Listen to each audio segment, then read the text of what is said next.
Welcome back to all of you in my YouTube channel जिसका नाम Sigma tutorials है।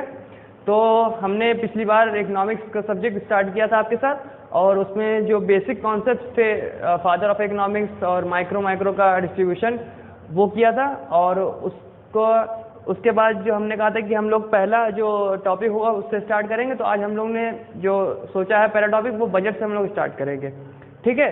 पर उससे पहले बेसिक कॉन्सेप्ट में एक छोटी सी चीज़ आती है जो बहुत ही मतलब कंफ्यूजन क्रिएट करती है। तो उसका नाम उसकी जो चीज़ है वो मैं बता दूं। जैसे सब्जेक्ट का जो नाम है वो है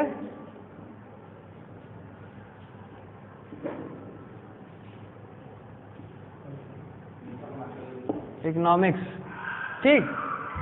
और वहीं पे एक और चीज़ है, अगर आप देखेंगे इकोनॉमी,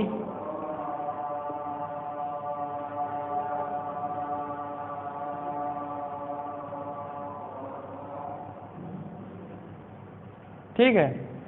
तो ये चीज़ है, ये सभी से हम लोगों ने कहा था इकोनॉमिक्स पढ़ते हैं और इकोनॉमी, ये दोनों वर्ड जो है आप लोग यूज़ भी करते हो, सुनते भी हो, और अक्सर आप लोग की जो है दिनचर्या में ये चीज़ दोनों वर्ड्स आया भी करते हैं। इन दोनों का काम अपने आप लाइफस्टाइल में डेली यूज़ करते हो, ठीक है। लेकिन इसका डिफरेंस जो है वो बहुत सा माइन्यूट सा डिफरेंस है जो हम लोग को अगर इकोनॉमिक्स के स्टूडेंट हैं तो पता होना ज़रूरी है। तो उसी को हम लोग आज डिस्कस कर लेते हैं। उसके बाद अपना पहला जो चैप्टर है, टॉपिक है बजट, वो हम लोग स्टार्ट कर देंगे, ठीक है। तो इसमें देख लेते हैं हम लोग क्या है इसका। देखिए, जो अगर हमारे हिंदी के जो विद्यार्थी हैं वो बहुत जल्दी से बता देंगे कि इसका जो हिंदी में अर्थ है, शब्दावली है, वो क्या है। इकोनॉमिक्स को हम लोग कहते हैं अर्थ शास्त्र, ठीक है। और वहीं पे इकोनॉमी को क्या कहते हैं हम लोग, इकोनॉमी को कहते हैं अर्थ व्यवस्था, ठीक है। ये दोनों इकोनॉमी, ठीक है, अर्थशास्त्र, अर्थव्यवस्था, ठीक है। तो बेटा देखिए, हम लोग डेली अपनी लाइफ में दोनों को साइमल्टेनियसली इस्तेमाल करा करते हैं, हम लोग को पता भी नहीं होता है। लेकिन आप इकोनॉमिक स्टूडेंट हैं, इसकी वजह से डिफरेंस पता होना बहुत ही आवश्यक है, इम्पोर्टेंट है, ठीक। देखिए, जो अर्थ है यहाँ पे, इसका मतलब तो धन ही होता है, मनी ही होता है इंग्लिश वालों के लिए, हिंदी वालों के लिए धन, ठीक। यहाँ पे भी सेम है, अर्थ ही है तो इसका भी मतलब धन ही है। लेकिन शास्त्र माने क्या होता है, शास्त्र माने होता है जिस चीज की हम चर्चा करते हैं। चर्चा को विवाद भी कहते हैं। विवाद वो विवाद लड़ाई झगड़े वाला नहीं, हिंदी को चर्चा में विवाद ही कहते हैं, ठीक है। तो वो लड़ाई झगड़े वाला ना समझना। और फिर यहाँ पे धन है। व्यवस्था माने क्या होता है, उसकी प्लानिंग। व्यवस्था खुद में अपना व्यवस्था हिंदी वर्ड है तो इसको हमने इंग्लिश में बता दिया प्लानिंग, ठीक है।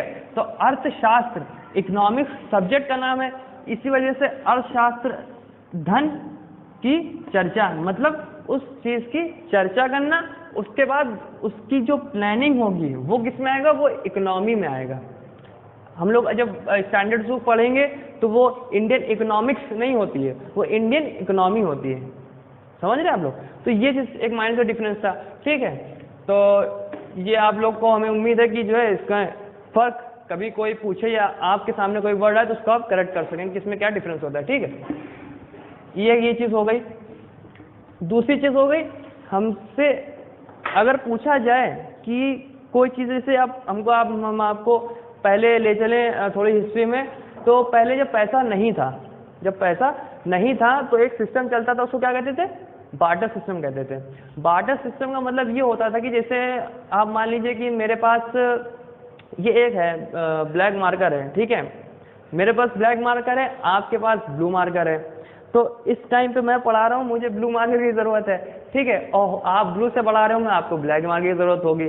तो अगर मैं आपका ब्लैक मार्कर आपके पास लेके जाऊँ, आपसे ब्लू मार्कर ले लूँ, तो वो कमोडिटीज़ का जो एक्सचेंज होता है वो क्या कहता था उस टाइम पे, बार्टर सिस्टम चलता था। लेकिन उसमें दिक्कतें क्या आती थी, उसमें दिक्कत ये आ जाती थी, जैसे आप अभी इसे सोचे कि जैसे अभी हम इसका, तो हम लोग को प्राइस पता, आप लोग तुरंत कहोगे कि नहीं मेरा इतने का, तुम्हारा इतने का, वो तो तब मनी था नहीं। तो उसी वजह से मनी को इम्प्लीमेंट किया गया ताकि एक करेक्ट वैल्यू किसी भी कमोडिटी की फिक्स हो जाए, ठीक है, मीडियम ऑफ एक्सचेंज हो जाए, ठीक है, और वो यूनिवर्सली एक्सेप्टेंस उसका होना चाहिए, ठीक। तो बार्टर सिस्टम उसके बाद इसी वजह से खत्म कर दिया गया। अच्छा, एक वर्ड और इसमें आता है, एक तो ये आपने बार्टर सिस्टम समझ लिया, बार्टर सिस्टम पहले चलता था, अभी भी चलता है, ऐसा नहीं है, बहुत गांव देहात में पुराने जमाने वाले जो हैं चला लेते हैं अभी भी, गेहूं के बदले चावल दे दिए, चावल के बदले शक्कर दे दी, है ना, ऐसे वाला। तो बार्टर सिस्टम आपने समझ लिया। अच्छा, एक वर्ड है इकोनॉमिक्स में, डबल को इंसिडेंस ऑफ वांट, ठीक है, ये वर्ड है डबल को इंसिडेंस ऑफ वांट। डबल को इंसिडेंस ऑफ वांट मतलब कि बहुत ही कभी कदार अगर ये चीज़ हो कि हमें, अगर आपको ब्लैक की ज़रूरत तो हमको ब्लू की ज़रूरत, तो हमने आपको ब्लैक दे दिया और आपने हमको ब्लू दे दिया, बात वहीं पे ख़त्म हो गई। मतलब हमें ब्लू चाहिए था और आपको ब्लैक चाहिए था, बस बात खत्म।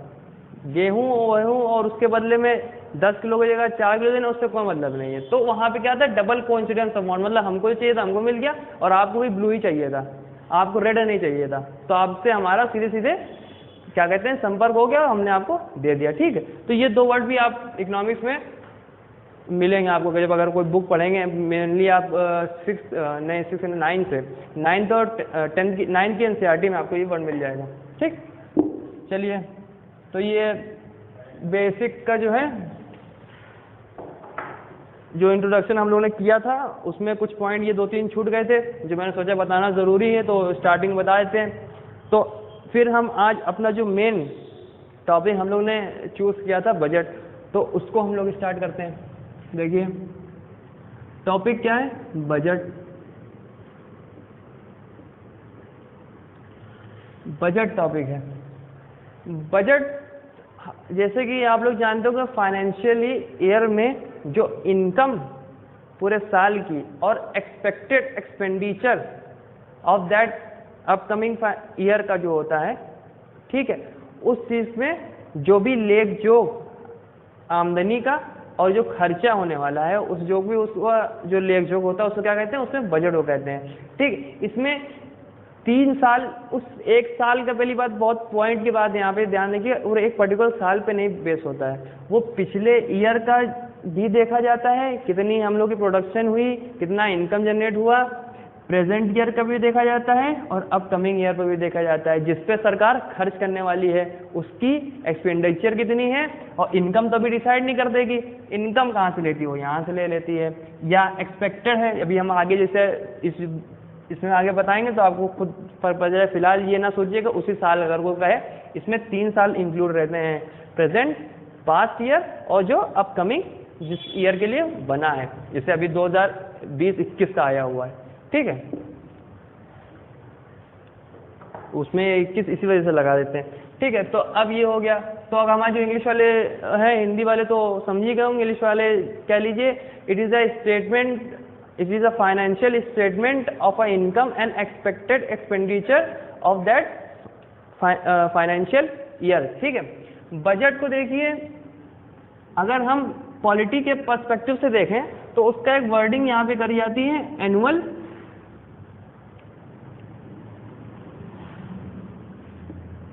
Financial statement.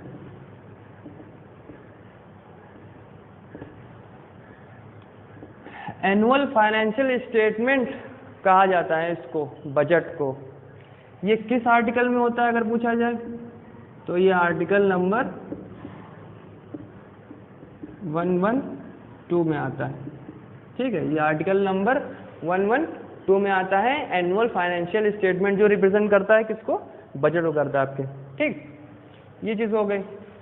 अब बजट जैसे हमने कहा, डिफिनेशन से आपको पता चल गया होगा, इनकम और एक्सपेंडिचर का जो है लेख जोक है, उससे पहले थोड़ा सा बजट की जो थोड़ी सी 2 पॉइंट की हिस्ट्री है वो मैं बता दूं। इसमें पहला पॉइंट जो आप देखेंगे, अगर पहले पॉइंट की बात करें कि who was the person who first introduced the budget in India। First budget कब आया और किसने रिप्रेजेंट किया? अगर ये क्वेश्चन आ जाए इकोनॉमिक्स में तो आप इसका क्या देखेंगे, इनका नाम है आर.के.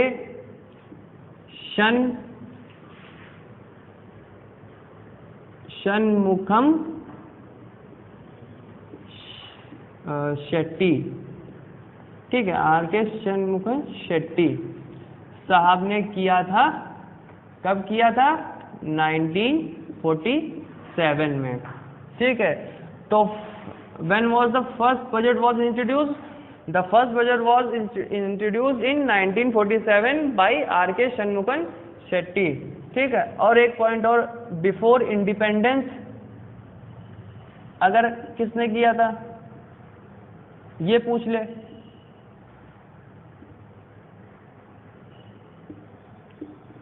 तो किसने किया था? इनका नाम था जेम्स विल्सन। जेम्स विल्सन ने बिफोर इंडिपेंडेंस किया था, और फर्स्ट बजट जो हमारे इंडिपेंडेंट इंडिया का था वो कौन सा था? आर.के. षणमुखम शेट्टी सर ने किया था। ठीक है, अब इसको देखते हैं बजट को। ये हो गई थोड़ी बहुत हिस्ट्री की बात।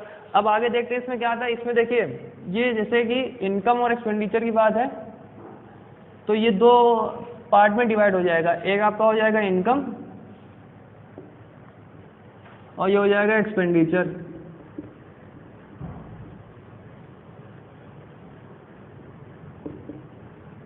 ठीक है, इनकम भी आपको बता दे 2 तरीके की होती हैं।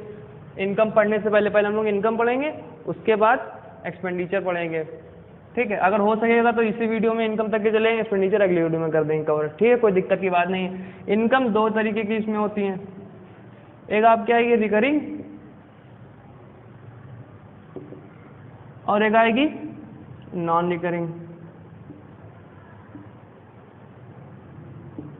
ठीक,